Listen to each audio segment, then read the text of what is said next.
खाए खाए पिए सोए यहाँ पे खड़े ऐसा करने लगे कैसे करने हजारों बार कर लो फिर स्विच ऑफ भी हो जाता है, पता नहीं कौन सा नंबर या नॉट रीचेबल आता है। मतलब कि कोई कस्टमर सर्विस, आपको बार बार दौड़ के एयरपोर्ट आना पड़ेगा, घंटों लाइन में लगना पड़ेगा।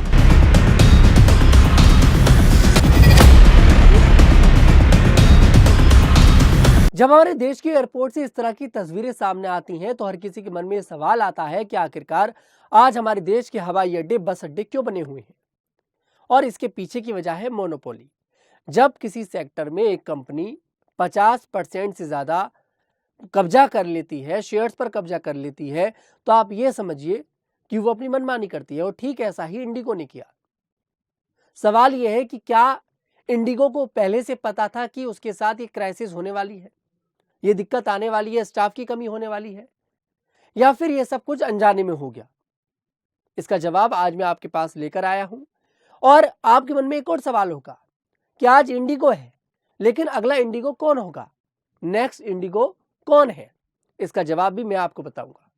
क्योंकि मोनोपोली सिर्फ अगर देखा जाए तो इंडिगो ने एयरपोर्ट पर नहीं कर रखी थी।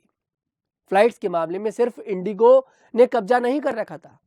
आज हमारे देश की 70% अगर देखा जाए तो 70% फ्लाइट जो है वो इंडिगो की उड़ानें भरती हैं।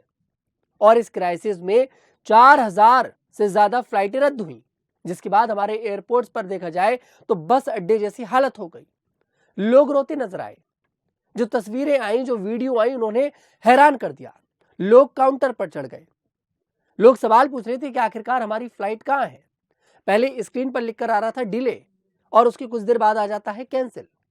लोगों को जाना था, किसी की शादी छूट गई, किसी का रिसेप्शन छूट गया, किसी की बहन की सगाई थी, किसी को अपने परिवार को देखने जाना था, कोई हॉस्पिटल में एडमिट था, लेकिन सबके काम रुक गए और लोगों के लगेज आज भी नहीं दिए गए। सवाल यह है कि आखिरकार इंडिगो ने यह सब कुछ क्यों किया? जब इंडिगो को सब कुछ पहले से पता था तो फिर इंडिगो ने अपनी तैयारी क्यों नहीं की? आपको बता दूं, दिसंबर के फर्स्ट वीक में, जी हाँ, दिसंबर के फर्स्ट वीक में नैरोज की तैयारी करनी थी, और ये बात पिछले 6 महीने से इंडिगो को पता थी, लेकिन उसके बावजूद भी इंडिगो कुछ नहीं कर रहा था। इंडिगो एक के बाद एक फ्लाइट बुक कर रहा था, लोग बुक कर रहे थे और वो एक्सेप्ट कर रहा था। उसे इस बात से फर्क ही नहीं पड़ रहा था कि दिसंबर के फर्स्ट वीक में क्या होने वाला है। ये बात बहुत अच्छे से जानता था इंडिगो, लेकिन उसके बावजूद भी उसने ये नहीं सोचा कि स्टाफ की कमी पड़ेगी। और जब ये जो नया नियम आया था FDTL, जब इसको लागू करा गया तो इंडिगो के तोते उड़ गए।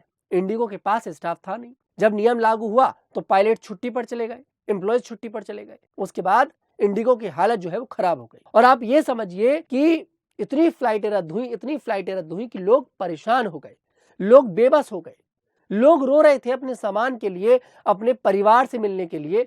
लेकिन इंडिगो की तरफ से क्या कहा जा रहा था? हमें कुछ नहीं पता, फ्लाइट डिले है, उसके बाद बता देते हैं कि कैंसिल है। इंडिगो को यूं समझिए कि कोई फर्क ही नहीं पड़ रहा था, क्योंकि इंडिगो को पता था कि उसके पास तो मोनोपोली है, उसके पास तो 50% से ज्यादा लोग उनके साथ जुड़े हुए हैं, चाहे सस्ती फ्लाइट के चक्कर में जुड़े या फिर किसी और रीजन में जुड़े। लोगों के पास कोई ऑप्शन तो था ही नहीं, ऑप्शन तो सिर्फ और सिर्फ था तो इंडिगो। और जब इंडिगो के साथ ये क्राइसिस हुई तो आप ये समझिए कि दूसरी फ्लाइट्स वालों ने क्या किया। जिसका किराया 6 से 7 हजार रुपए था एक शहर से दूसरे शहर में जाने का, एक स्टेट से दूसरे स्टेट में जाने का, उसका किराया इन लोगों ने 50-60 हजार रुपए कर दिया। मतलब आप देखिए कि ये लोग पैसा कमाने की कहां सोचते हैं।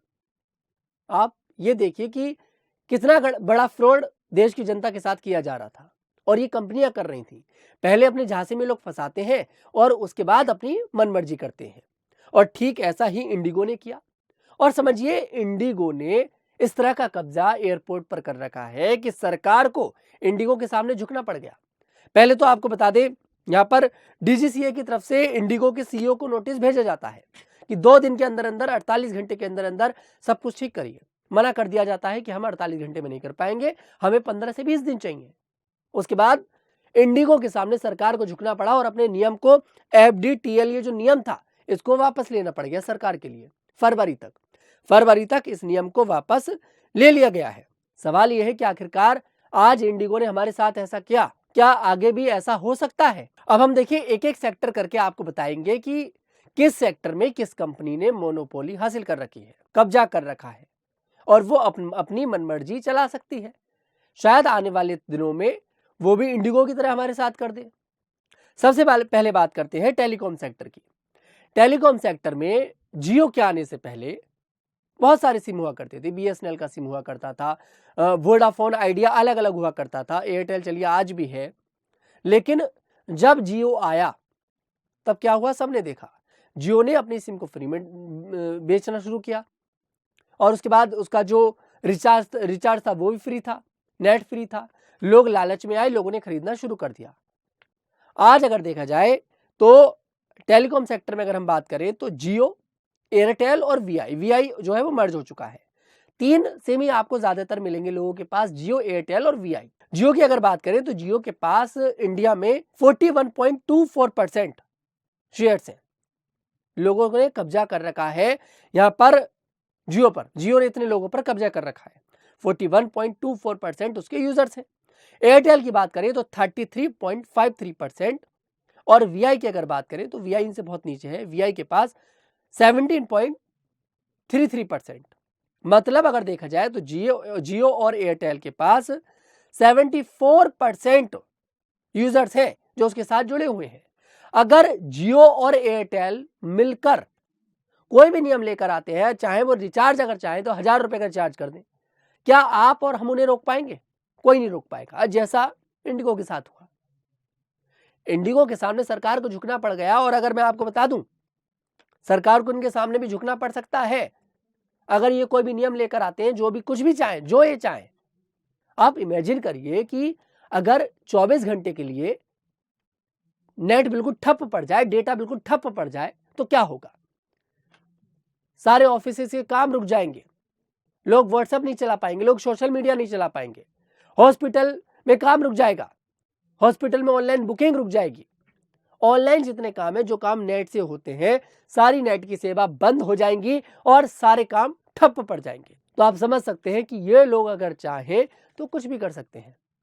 इसका मतलब है कि एक ही कंपनी के हाथ में हम लोग पूरी तरह से देखा जाए तो सत्ता सौंप देते हैं पूरी तरह से, और फिर वो अपनी मनमानी करती है। जियो ने भी यही किया था, शुरुआत में सिम फ्री में बांटे, उसके बाद जियो ने आज जहां पहले 249 फिर 299 आज 399 का रिचार्ज होता है जियो का। चाहे आप जियो की बात कर ले, किसी भी सिम की बात कर ले, आज यही होता है।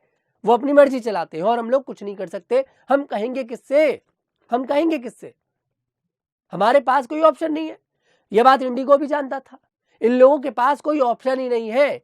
ऑप्शन को पूरी तरह से ये लोग खत्म कर देते हैं।